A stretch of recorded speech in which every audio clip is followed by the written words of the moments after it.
Hey there, viewers. Imagine being stuck in close quarters, then finding out someone nearby might be hiding something deadly. How would you react? Drop your thoughts in the comments. I'm curious.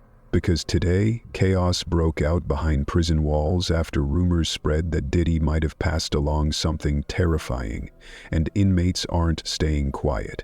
Let's get into it. Chapter 1. The Wrong Conversation at the Wrong Time. You learn to keep your ears open in a place like this. Not just open, wide. Sometimes it's the quiet stuff that'll get you killed quicker than the loud ones. Folks always looking for who's yelling, who's swinging fists, but me? I pay attention to who's whispering when no one's watching. And tonight, down in the laundry room, I caught something I wasn't supposed to hear. See, laundry shifts at MDC ain't glamorous. Concrete floors sticky with who knows what, walls damp and crumbling, washers older than I am banging so hard you'd think they were trying to escape too. The air's thick, hot and sour, like mildew and sweat mixed together. Rats skitter past like they pay rent. Most days it's just mindless work, folding uniforms in sheets that smell like bleach but never seen clean. But every now and then someone slips up. Someone forgets that even the walls got ears. I was on my second basket when I heard him. 2 guards slouched by the door, whispering like they thought nobody was listening. One of them, Jenkins, couldn't stop yawning. The other, some new guy they've got working nights, had that jittery edge to his voice like he drank too much coffee or not enough sleep. "You hear what they said about Combs?" New guy muttered, low. Jenkins snorted, rubbing at his face. "Hell yeah. Court's got some medical records they're scared to unseal. Might blow the whole damn case open." I kept folding. Didn't flinch, didn't look over, just counted in my head like I always do. 3 folds per sheet, corners sharp, but my ears wide open. "Judge don't want to touch it," Jenkins kept going. Said it's too sensitive. Some of the brass talking like they need hazmat suits on his block. Hazmat suits, man. The new guy laughed, but it sounded forced. Ain't funny. You seen him lately? Looking sick, not eaten. Guards won't even go near his cell unless they got gloves. My hands didn't stop folding, but something in my stomach twisted. Hazmat suits? Medical records sealed up tight? That ain't the kind of gossip that floats around for fun. By the time they wandered off, probably to smoke outside, my basket was empty, but my mind was full. Now, I don't care much for celebrity gossip. Diddy, Combs, whatever. He's just another body in here like the rest of us. But when guards start talking like someone's got something contagious, it changes the game. You gotta understand how MDC works. Ain't no sunshine in here, places falling apart. Pipes leaking, rusty water, mold crawling up the corners, toilets half broke, food barely edible. You're stacked in with murderers, thieves, guys in for tax fraud, all mashed together like sardines.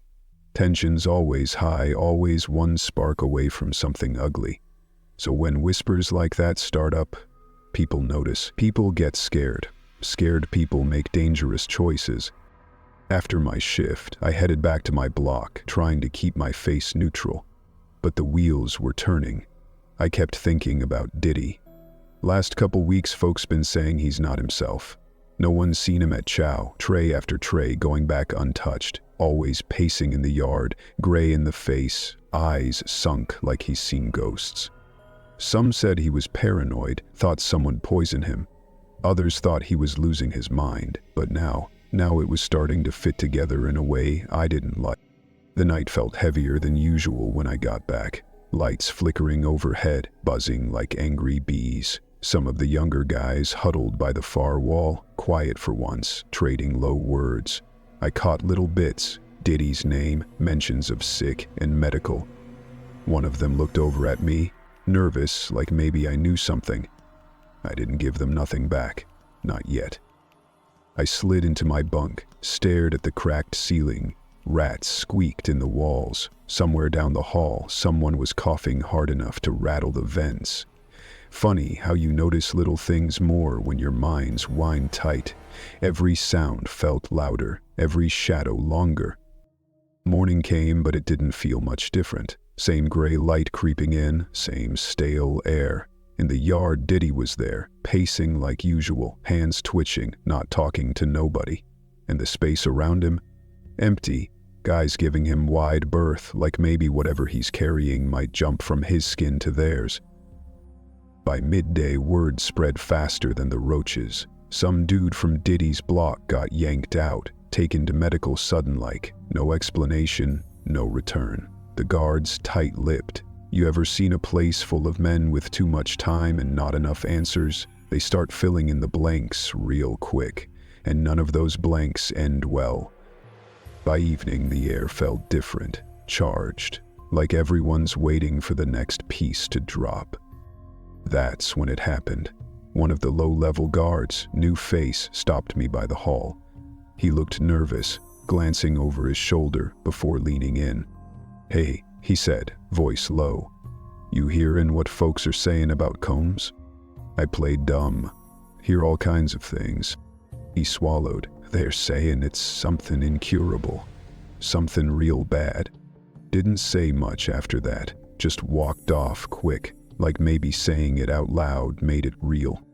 I stood there a minute, letting it sink in. Incurable. That word bounced around my skull like a loose screw. Hell, maybe it was just rumor. Maybe it wasn't.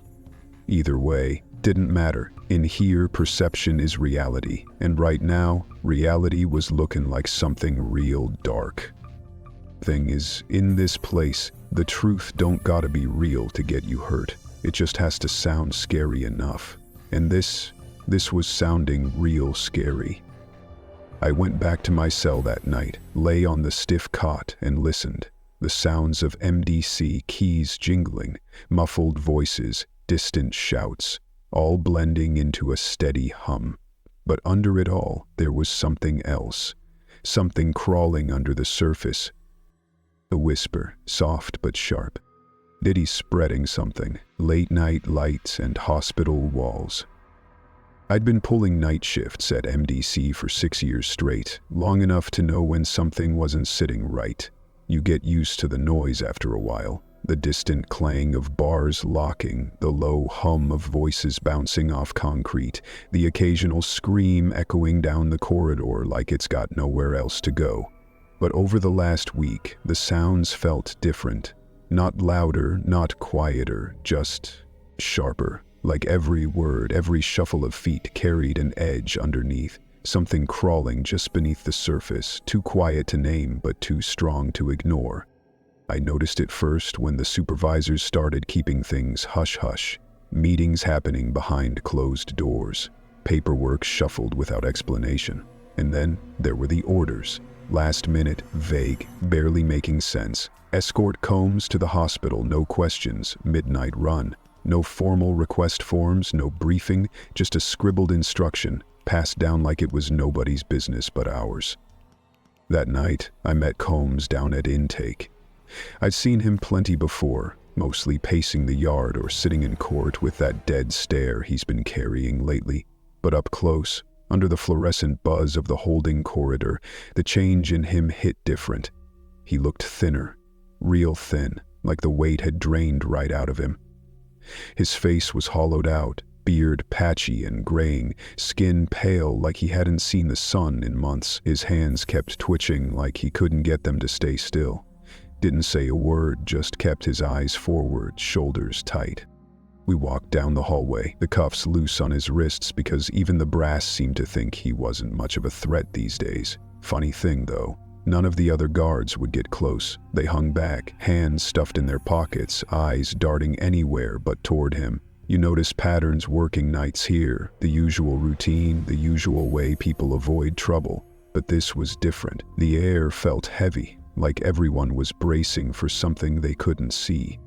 When we loaded him into the transport van, I caught one of the supervisors outside, muttering to another officer. Something about specialists reviewing viral loads. Sounded like medical jargon.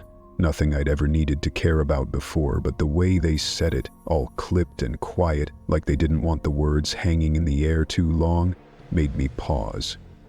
Viral loads? What the hell was that supposed to mean? The drive to the hospital wasn't far, but it felt like every street light outside stretched for miles. Inside the van, Combs sat motionless, staring at the floor. I kept glancing at him, waiting for him to say something, maybe try to strike up conversation like some of the others do when they're being moved late at night. But nothing, just that same empty stare, as if whatever was eating at him had already hollowed him out from the inside.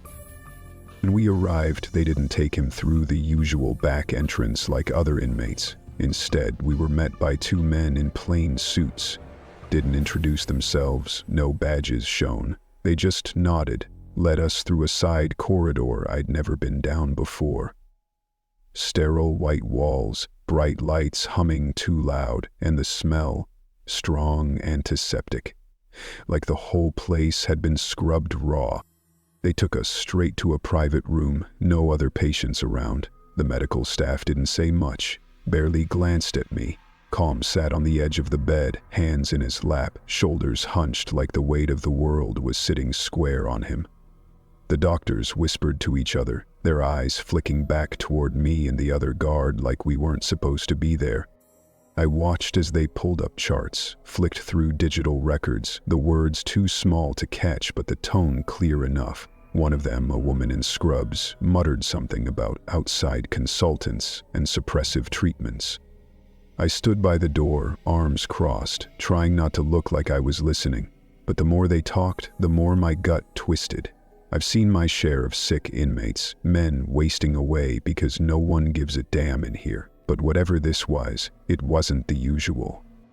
After about an hour, they cleared us out, had us wait by the hallway while they ran some tests. I leaned against the cold wall, eyes drifting down the corridor. Bright, polished floors, no sign of the usual chaos from MDC. But there was something else hanging in the air, something clinical, detached, like the people here were just as uneasy as we were. When they brought Combs back out, he looked worse, paler, like whatever they told him in there drained whatever was left. He didn't meet my eyes, didn't look at anyone, just shuffled back into the cuffs, quiet as ever. On the ride back, the silence felt thicker. Even the driver kept glancing back through the rearview mirror, checking on him like he expected Combs to keel over any second. I couldn't shake the thought. What the hell was so bad they needed outside specialists? What kind of treatment were they giving him, and why were the records sealed up tighter than Fort Knox? When we rolled back through MDC's gates, the tension hit me like a wall. The guards at intake avoided eye contact. One of them pulled me aside, voice low, eyes darting. "You didn't touch him, right?" he asked, like he already knew the answer. I shook my head, confused. "They're saying something's up," he murmured. "Medical experts arriving next week. Admin says we gotta limit inmate movement on his block." That stopped me cold. Experts? Limited movement? None of this was adding up. They don't pull strings like that unless something serious is in the air. The shift dragged after that. Word spreads fast in a place like this, no matter how hard you try to keep it down. Some of the guys in Combs's block were already refusing trays, claiming the food might be contaminated.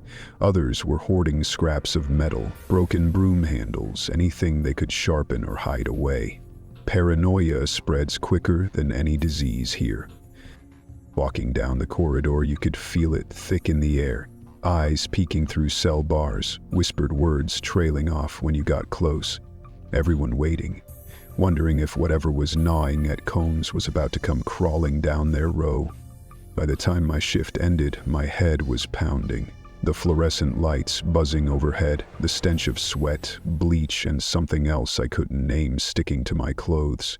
I clocked out, but the unease didn't leave. Couldn't shake it, couldn't ignore the looks from the other guards, the silence that felt too tight, too rehearsed. And that memo the supervisor passed me before I left? Tucked it in my pocket, read it again when I got home. Plain, simple words stamped in black ink. Medical experts arriving next week. Limit inmate movement in affected blocks.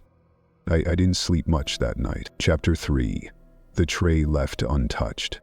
You get to know the rhythm of a place like this after a while. Days blur into nights, the same meals dumped on your tray, the same stale air pressing down on your lungs. You figure out which guards can be leaned on for an extra favor, which ones to keep your head down around, and you learn quick who in here's got weight, who people watch even when they ain't saying much.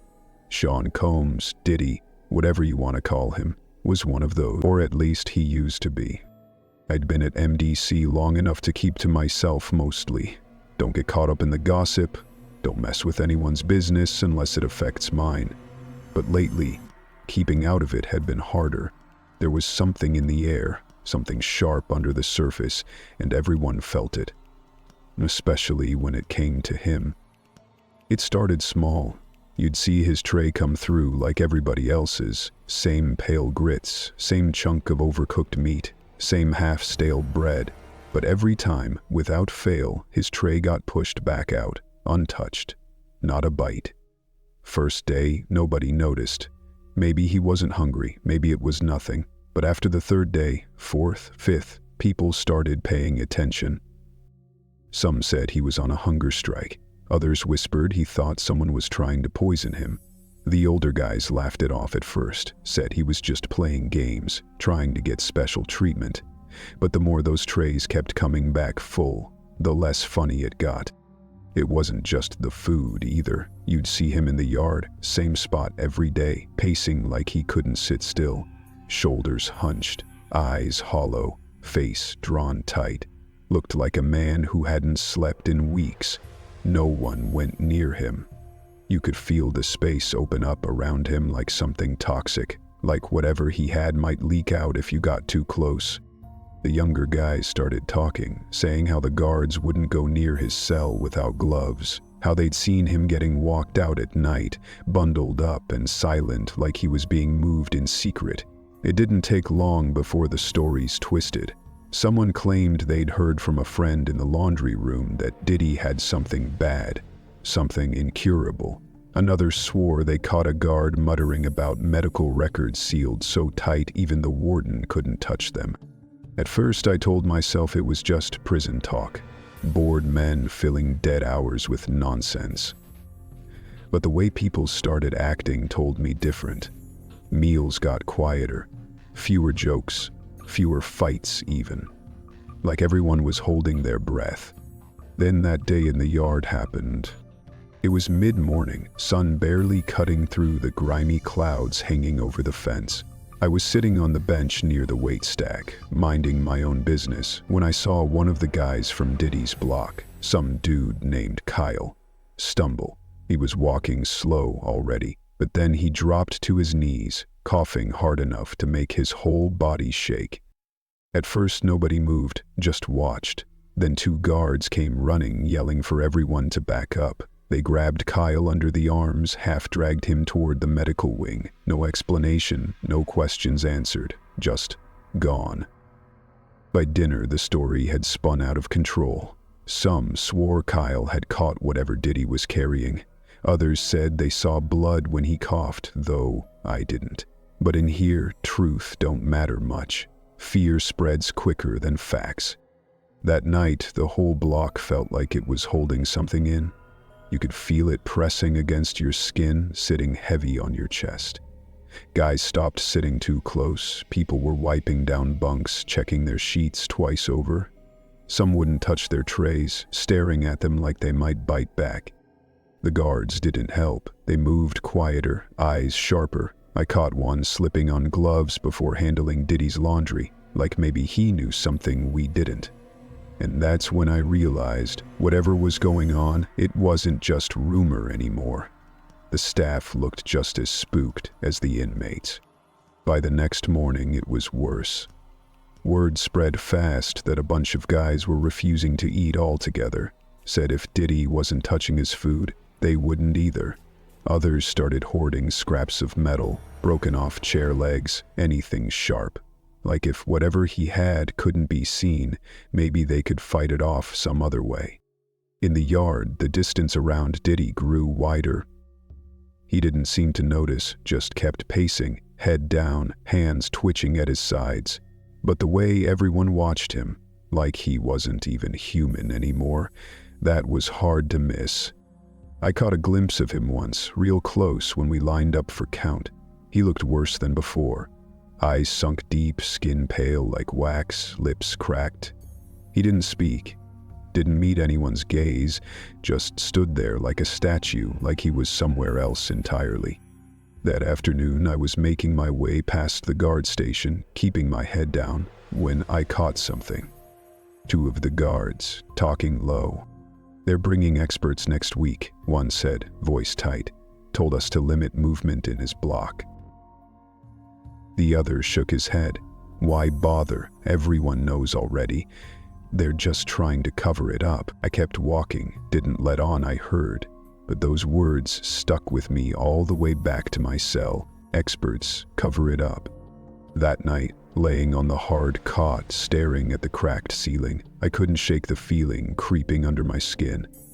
It wasn't just the rumors, wasn't just the guards acting strange. It was something deeper, like the whole place was balancing on a wire, and it wouldn't take much to snap it clean through. Chapter 4. The experts' arrival. They flew me in under a different name, nothing unusual about that. Private terminal, quiet car ride to a nondescript government building that could have doubled as a storage facility from the outside. No fanfare, no pleasantries, the kind of arrangements I'm used to when someone wants a job done without the weight of public eyes pressing in. I've worked cases like this before. Federal level, high profile, classified files thicker than medical text, but nothing quite like this. Nothing where the defense team's voice trembled over the phone before I even landed. The meeting room smelled like paper and stale coffee. Fluorescents buzzed overhead, flickering slightly, casting everything in that sickly yellow hue government offices always seem to prefer. His lawyers didn't look me in the eye when they slid the files across the table. No names exchanged beyond first names, no small talk, just tense nods and a few muttered lines about urgency, discretion, sealed court documents. I nodded back. I already understood.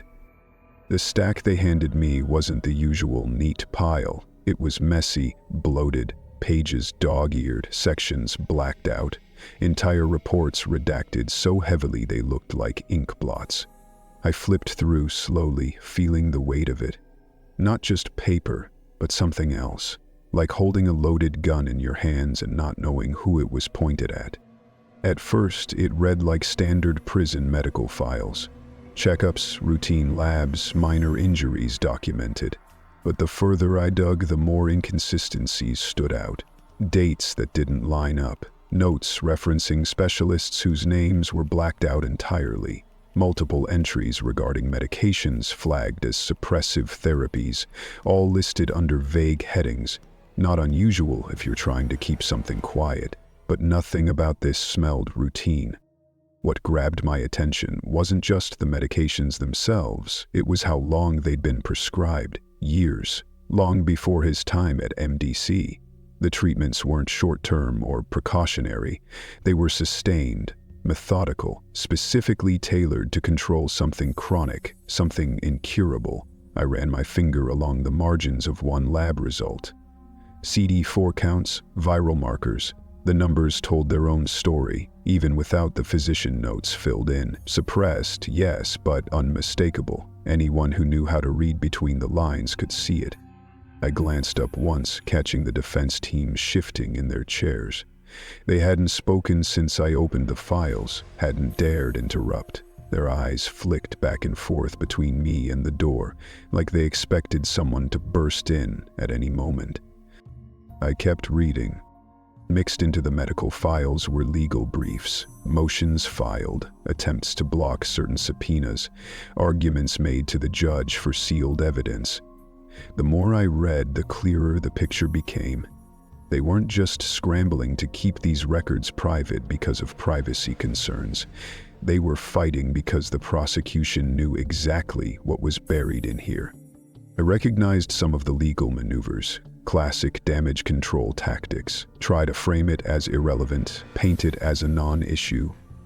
The defense had been leaning heavily on one argument, that the treatments had successfully suppressed whatever condition was at play, and therefore posed no ongoing risk to anyone else. Standard viral suppression language, but thin when weighed against the broader charges hovering over their client. Eventually, they broke the silence. One of the lawyers leaned forward, voice low, like every word might shatter something. "We need you to confirm," he said, avoiding my gaze, "that the viral load's low enough, undetectable, no real danger. That's all." I nodded once, kept my expression blank. This wasn't the first time I'd been asked to say something without saying it outright. They wanted me to lend credibility, to give them something clinical and cold they could spin in front of a jury. But there's only so much spinning you can do when the paper trail's this thick. I flipped another page. More redactions, more prescriptions dating back years. Notes about follow-up appointments missed, lab results flagged but unaddressed. Quiet gaps where records should have been continuous. It didn't take a genius to see where this was heading. If the prosecution connected the dots, linked these treatments, these gaps, these numbers to the broader charges, it wouldn't just be about one man's health status anymore. It would become part of the larger narrative, a piece of the pattern they were already building. Trafficking, coercion, deliberate harm, all wrapped up neatly under the RICO umbrella. I closed the folder, tapping my fingers lightly against the cover. The room felt colder somehow, though nothing had changed. One of the lawyers finally asked, almost whispering, "Can we argue it's not relevant, that no one was in danger?" I looked at him, then at the others. They already knew the answer. "It depends on what gets unsealed," I said quietly. "If the prosecution ties these records to the other charges, it won't matter how low the numbers are. They won't need to argue danger.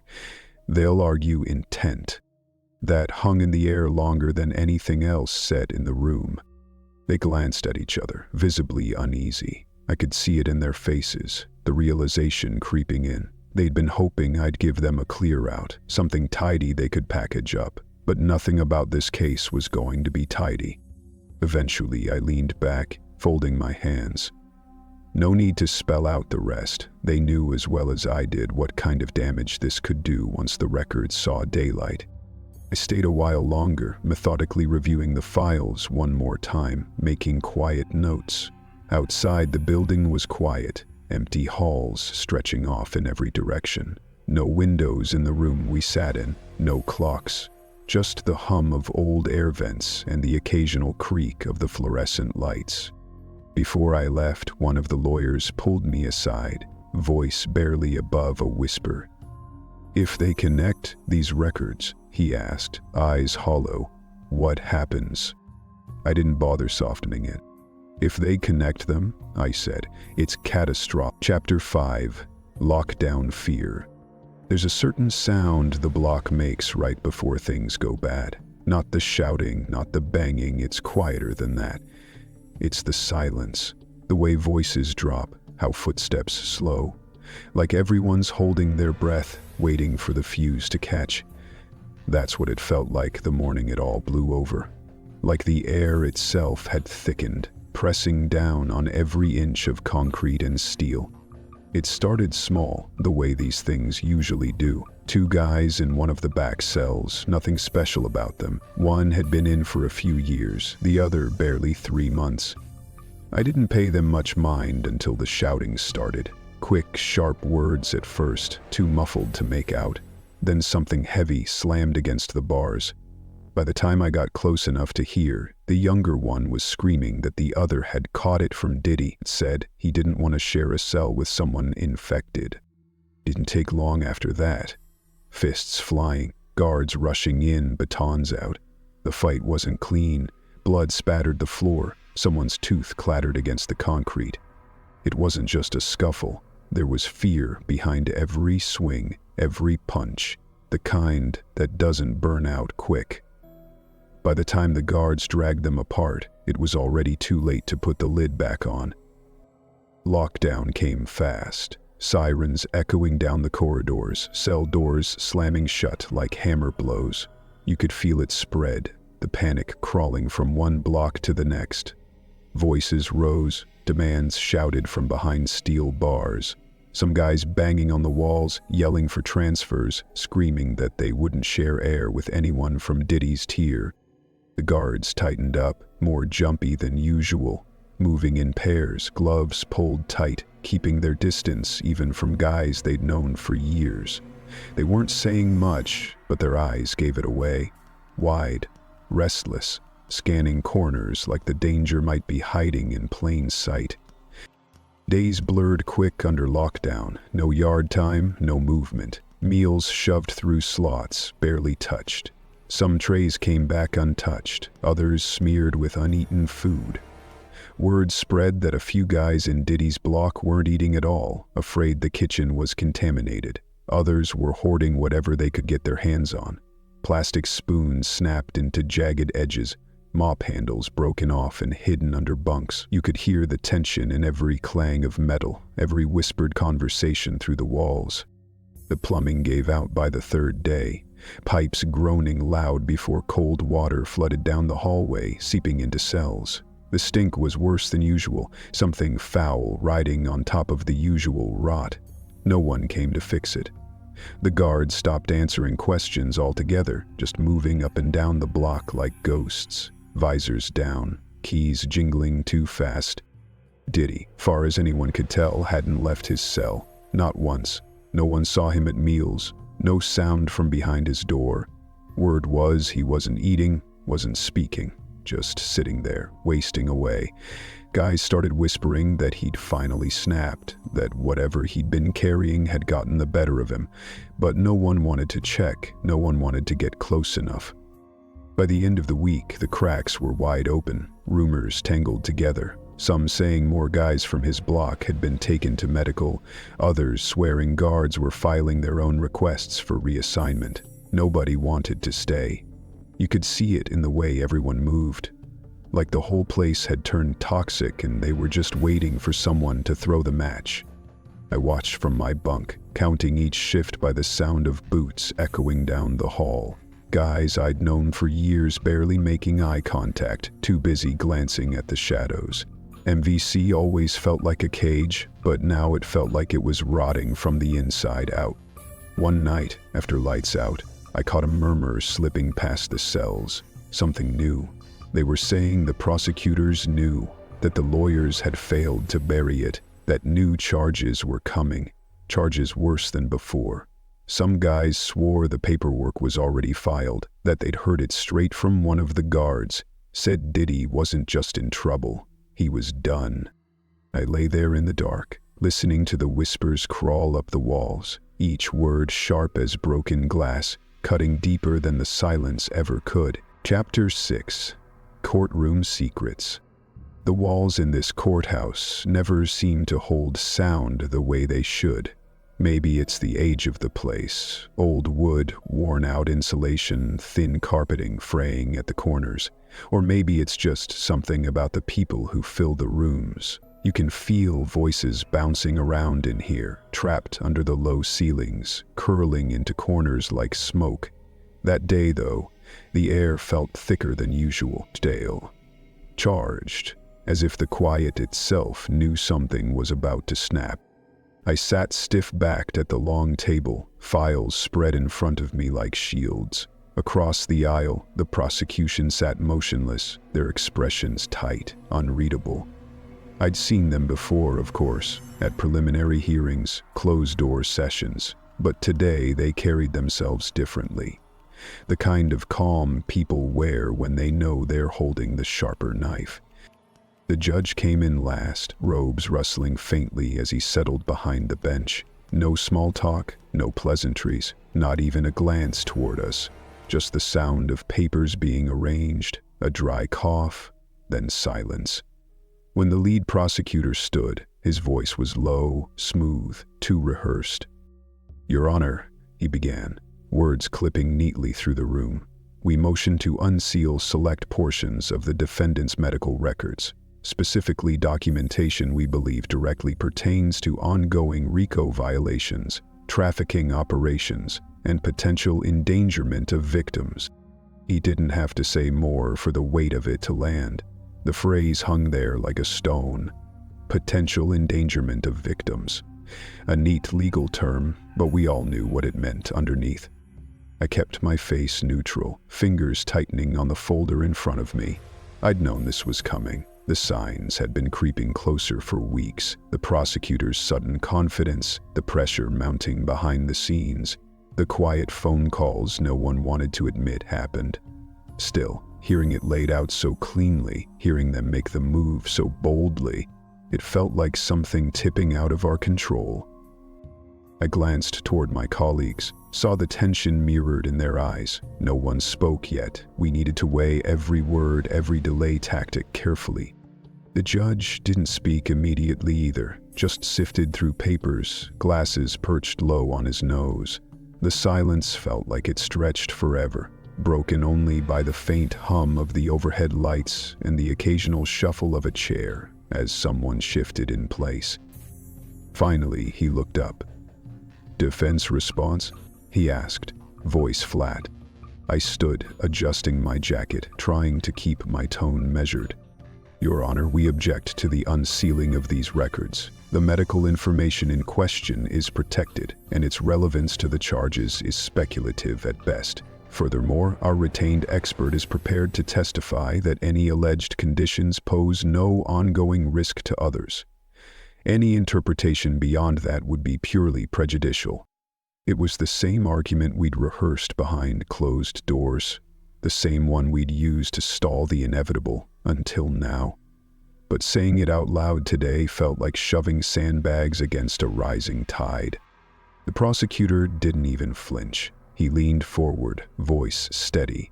"Respectfully, Your Honor, we believe the defendant's medical history demonstrates a pattern of concealment and deliberate exposure, which, when coupled with the trafficking allegations, forms part of the broader criminal enterprise." That was the game they were playing, tying everything together, looping health records into the narrative of coercion and control.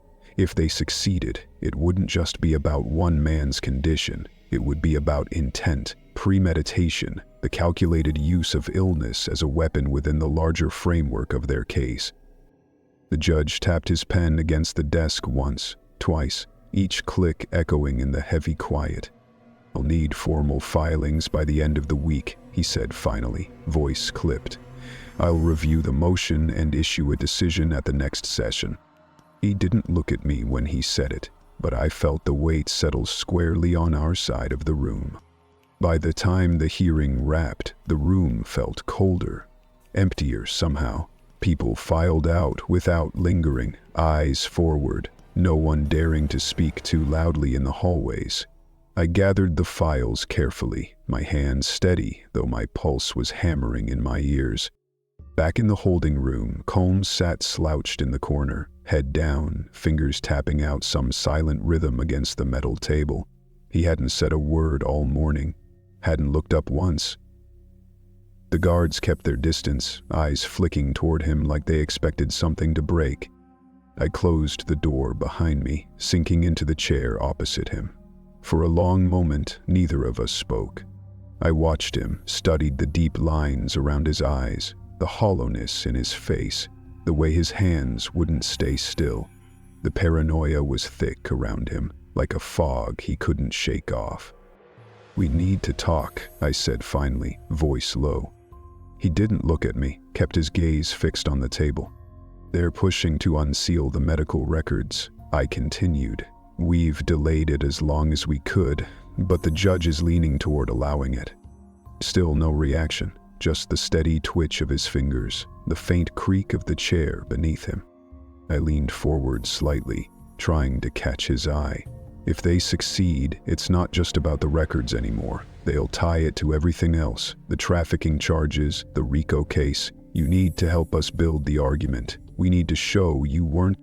He cut me off with a sharp shake of his head, still didn't speak, still wouldn't meet my eyes, just stared at the table like the words themselves were poison.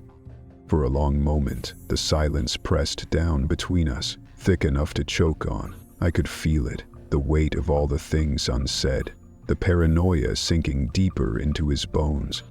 Finally, I stood, gathering the files, my movements deliberate. "I'll file our response," I said quietly. "But if the judge rules against us, there's only so much we can do."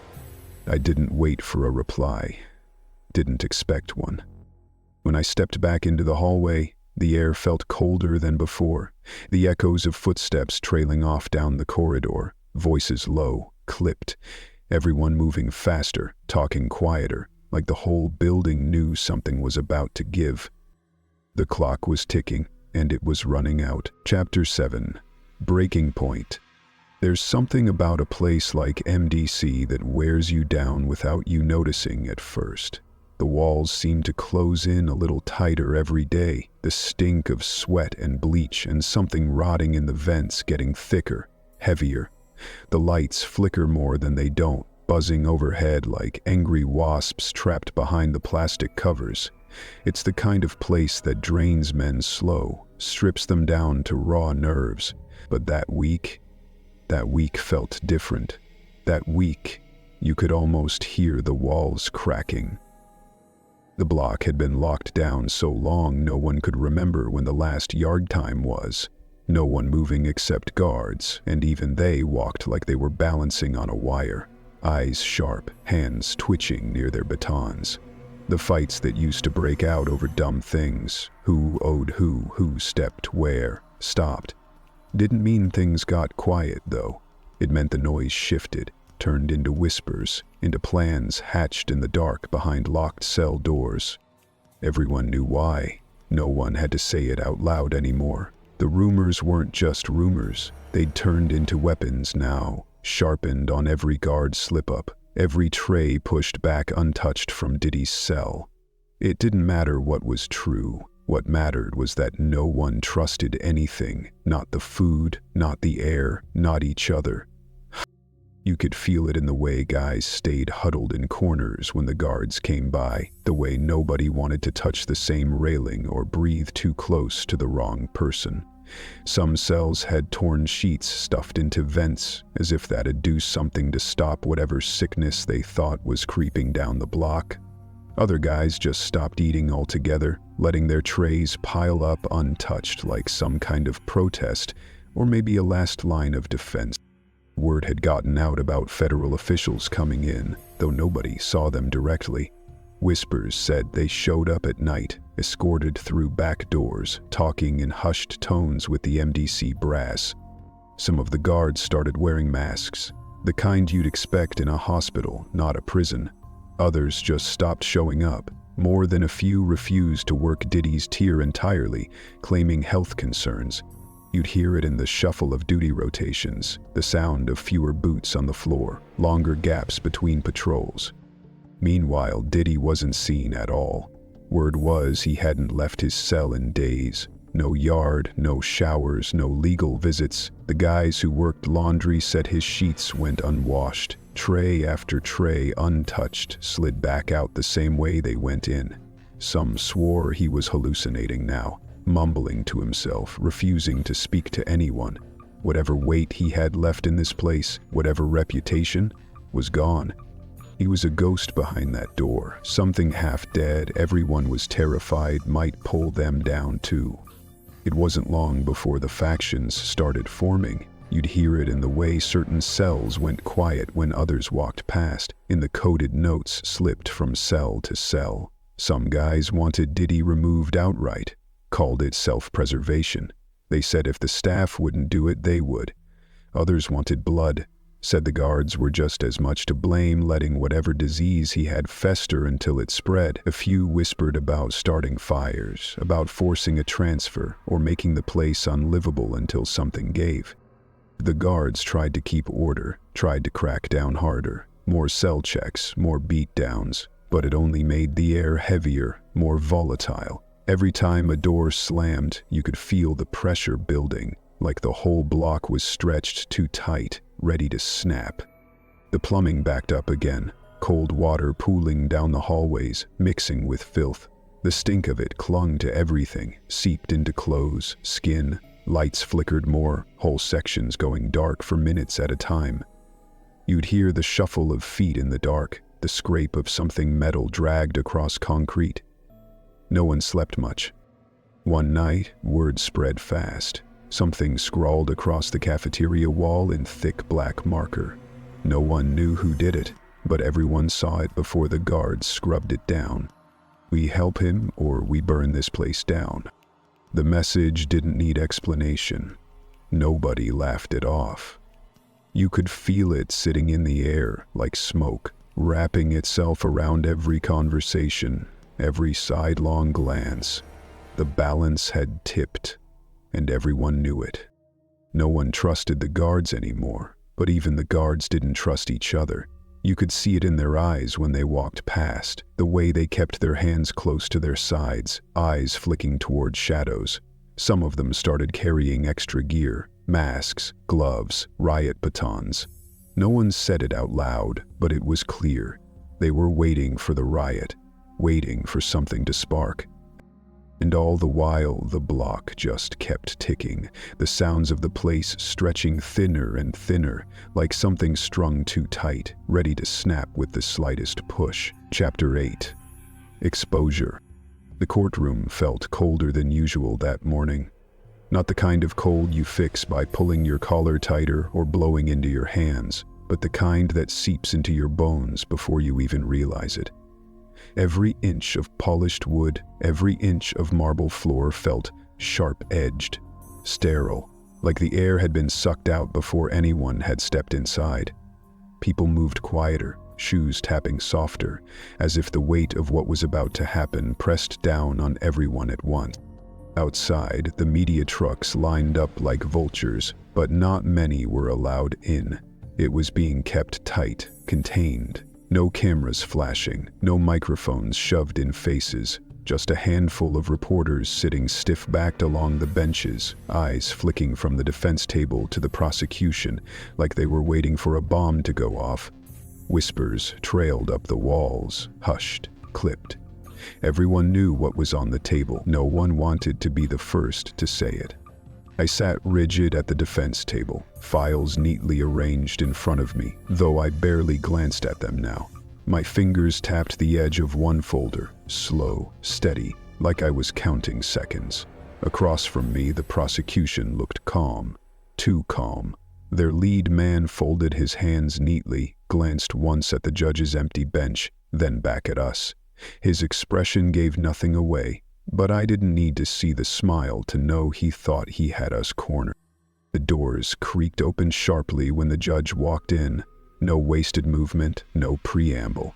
He sat down, glasses perched low, eyes flicking briefly over the room before settling on the stack of papers laid out in front of him. The rustle of shifting bodies echoed faintly as everyone straightened, leaning forward without meaning to.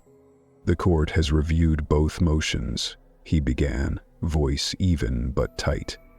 "Given the arguments presented and the evidence tied to broader charges, I am granting the prosecution's request to unseal selected portions of the defendant's medical records." There it was. No theatrics, no raised voices, no banging gavel, just a single sentence dropped like lead into the middle of the room. I felt it before I heard it, the shift. The subtle intake of breath from the reporters, the way the prosecution sat up straighter. Across the aisle, I caught a few glances exchanged between them, almost too quick to notice. Behind me, the whispering started again, low and fevered, people leaning in to murmur theories, questions. You could practically feel the courtroom tightening like a noose. I didn't react outwardly, didn't let my hands tremble or my expression crack, but something in my chest sank. Weeks of fighting, stalling, burying whatever we could, undone in one sentence. We'd known it was coming, but knowing didn't soften the impact. The records would be public now, pieces of them at least. enough to let everyone start filling in the blanks on their own. We tried to salvage it. Our medical expert took the stand, voice crisp, clinical, as he walked through the same argument we'd been crafting for weeks. Suppressed viral loads, managed conditions, no measurable risk. The words sounded hollow even as he spoke them, bouncing uselessly off the walls.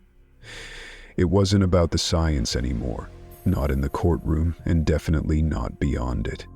Across the aisle, the prosecution didn't even bother interrupting. They let him speak, let him lay out the numbers, because they knew the damage was done. Once the records were out, it didn't matter how low the counts were. The only thing anyone would hear was that word.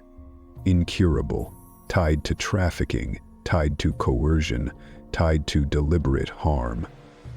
Outside the courtroom, the news had already slipped through the cracks. Headlines trickling out, carefully worded but unmistakable. Allegations of deliberate exposure, medical records revealing long-term treatments, whispers of new charges in motion. It spread like oil on water, too slick to contain. Meanwhile, inside MDC, things snapped clean apart. Reports reached us by midday. The guards staging walkouts, citing unsafe conditions, some refusing outright to enter certain blocks, others demanding hazard pay, the administration scrambling behind closed doors, trying to keep the wheels turning while the walls shook around them, inmates refusing to leave their cells, banging on the doors in rhythm, refusing meals, refusing order, filing requests for transfer faster than the paperwork could be processed. And Diddy? He was gone in all but body. No visitors, no meetings, no lawyers. He hadn't stepped out of his cell in days. Tray after tray untouched, sheets piling up. The guards spoke in low voices, some claiming he hadn't spoken in almost a week. They said he sat on the edge of his cot, eyes hollow, lips moving soundlessly like he was talking to ghosts. Whatever grip he had on himself had slipped away completely, paranoia pulling him down into a place no one could reach. Rumors filled the empty spaces he left behind. Some swore he'd already been transferred quietly, tucked away where no one could get to him. Others claimed he was being held under medical observation, sicker than anyone let on. The truth didn't matter anymore. Every whisper fed the same wildfire. By the time the sun dipped low behind the razor wire, the chants had started.